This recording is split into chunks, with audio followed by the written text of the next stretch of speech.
இப்போ வந்து ஜம்மு காஷ்மீரில் உமர் அப்துல்லாவும் தோல்வி அடைஞ்சிருக்காங்க, மெஹபூபா முஃப்தியும் தோல்வி அடைஞ்சிருக்காங்க சார். இப்போ அங்கே ஆர்டிகல் 370 ரத்து செய்யப்பட்டு அங்கே பாஜக ஜம்மு காஷ்மீரில் அந்த 3 தொகுதியில் போட்டியிடவே இல்லை. இருந்த போதிலும் அங்கே அவங்க அந்த 2 தலைவர்களும் தோல்வி அடைந்திருப்பது வந்து அந்த மக்களோட மனநிலையில் அவங்க மேலே ஒரு நம்பிக்கை இழந்த ஒரு சூழ்நிலை. ஏன்னா அங்கே மிகப்பெரும் தலைவர்கள் அந்த ஃபரூக் அப்துல்லா ஃபேமிலியில் உள்ளவங்களும் உமர் அப்துல்லாவும் அதுக்கு அடுத்தது மெஹபூபா முஃப்தியும் நினைச்சாங்க. ஆனால் அவங்க 2 பேருமே தோல்வி அடைஞ்சிருக்காங்க சார். அதுக்கு அந்த 2 பேருனுடைய செயல்பாடுகளுக்கு காஷ்மீர் மக்கள் கொடுத்திருக்கிற ஒரு படிப்பினை என்று தான் சொல்ல வேண்டும்.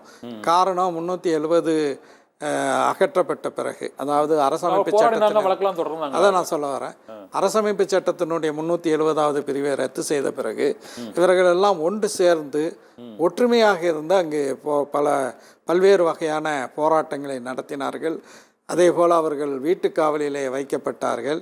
இப்படியாக ஆளும் ஒன்றிய அரசுக்கு எதிராக நடவடிக்கை எடுத்தவர்கள் தேர்தல் என்று வரும்போது பிரிந்ததின் காரணமாக அவர்கள் தோல்வியை தழுவக்கூடிய ஒரு சூழல் ஏற்பட்டிருக்கிறது. தமிழகத்து தேர்தல் முடிவு என்ன சார் நினைக்கிறீங்க? எல்லாருமே சொன்ன மாதிரி கருத்து கணிப்புகள் மற்றபடி பொதுவாக ஆளும் கட்சி கூட்டணி எதிர்பார்த்த அளவுக்கு இந்த வெற்றி இருக்கிறது. ஆனால் ஒரு பாரதிய ஜனதா கட்சியை பொறுத்தவரை இந்த தருமபுரி தொகுதியில் மட்டும் கூட்டணி கட்சியில் உள்ள பாமக சௌமியா அன்புமணி முன்னிலை பின்னிலை என்று போய் கொண்டிருக்கிறது. அதே போல் விருதுநகர் விஜய பிரபாகரன் இப்போ தொடர்ந்து ஒரு பின்தங்கி தான் இருக்கிறார். ஒரு தொகுதி மட்டும்தான் அங்கே இதாவது. ஆனால் ஒரு 10 தொகுதியில் பாஜக 2வது இடத்த வைத்திருக்கு. இந்த 10 தொகுதிகளில் 2வது இடம் அப்படிங்கும் போது வந்து ஒரு எம்பி தொகுதிக்கு ஒரு 6ங்கும் போது ஒரு 50 தொகுதிகளில் பாஜக ஒரு குறிப்பிட்ட அளவு செல்வாக்கு பெற்றிருக்கதா தான் நம்ம இந்த வாக்குப்பதிவு இந்த நிலவரத்தோட. ஏன்னா பெரிய கூட்டணி கட்சிகள்லாம் பெரிய அளவில் அந்த கூட்டணி எங்கே இல்லை. பாரதிய ஜனதா கட்சி இந்த சாதாரண கட்சிகளோட தான் அந்த கூட்டணி வச்சிருக்கிறாங்கப்பா. அங்கே பாட்டாளி மக்கள் கட்சி தான் ஒரு பெரிய கொஞ்சம், அதுவும் இந்த வட மாவட்டங்களில் உள்ள கட்சி தான். இந்த சூழ்நிலையில் வரும் 2026 தேர்தலில் இந்த பாஜகவோட வளர்ச்சி இருக்குதுன்னு நீங்கள் நினைக்கிறீங்க இந்த தமிழகத்திலும்? அதாவது கடந்த 10 ஆண்டுகளாக ஒன்றியத்தில் பாஜக ஆட்சி பொறுப்பில் இருக்குது, ஆளுங்கட்சியாக இருக்கின்றது.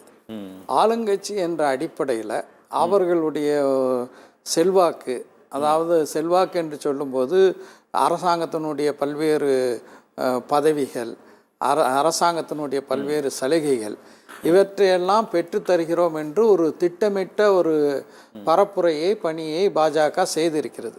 அதன் காரணமாக அவர்கள் ஓரளவுக்கு வளர்ந்திருக்கிறார்கள் என்பது உண்மை. ஆனால் இங்கே ஒரு சட்டமன்ற தேர்தலில் தொகுதியில் வெற்றி பெறக்கூடிய அளவுக்கு அவர்களுடைய வளர்ச்சி இருக்கின்றதா என்றால் நீங்கள் இந்த தேர்தலை ஆய்வு செஞ்சாலே இல்லை என்பது தான் யதார்த்தமான உண்மை. உதாரணமாக சொல்லணும்னா கவர்னர் பதவி, ஆளுநர் பதவியை விட்டு விலகி சகோதரி மருத்துவர் தமிழிசை சவுந்தரராஜன் இங்கே போட்டியிட்டார்.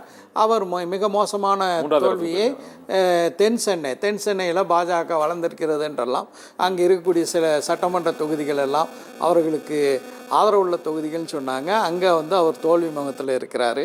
அதே மாதிரி மத்திய அமைச்சர் எல்முருகன், நீலகிரியில் எல்முருகன் கண்டிப்பாக வெற்றி பெறுவார் என்றெல்லாம் பேசினார்கள். அங்கே மிகவும் திட்டமிட்டு நாங்கள் பணியாற்றுகிறோம் என்றெல்லாம் சொன்னார்கள்.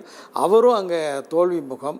அன்றாடம் பத்திரிகையாளர்களை சந்தித்து தன்னுடைய செய்தி சமூக ஊடகங்களில் வெளிவருவதற்காக, அதுக்கு மிகப்பெரிய ஒரு ஆதரவை திரட்டுவதற்காக ஐடி விங்கெல்லாம் உண்டாக்கி அதுக்காக செலவு செய்து ஒரு பேசும் பொருளாக தன்னை ஆக்கி கொண்ட அண்ணாமலை நாங்கள் கோவை மண்டலத்தில் கொங்கு பகுதியில் செல்வாக்கோடு இருக்கோம் என்று சொல்லக்கூடிய கோவையில் மறுதோல்வி அடைஞ்சிருக்கிறாரு.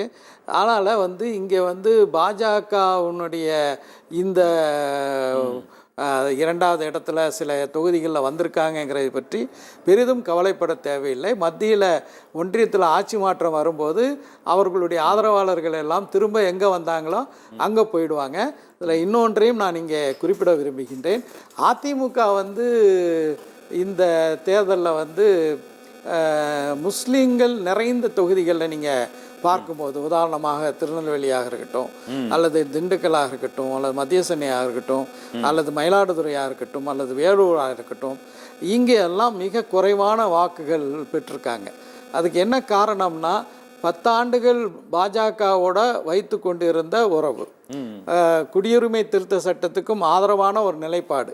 அதுக்கு பிறகு அதை விட்டு விலகி வந்தார்கள் என்று சொன்னாலும் கூட அவர்கள் வந்து அவர்களுக்கு அவர்களுடன் ஒரு முஸ்லீம் கட்சியும் அதை தேசிய கட்சி என்று அவர்களே சொல்லிக்கொண்டு மற்ற தேசிய கட்சிகளெல்லாம் கூட்டணி இல்லை, இது ஒரு தேசிய கட்சி என்று சொல்லிக்கொண்டு ஒரு கூட்டணி வச்சார்கள்.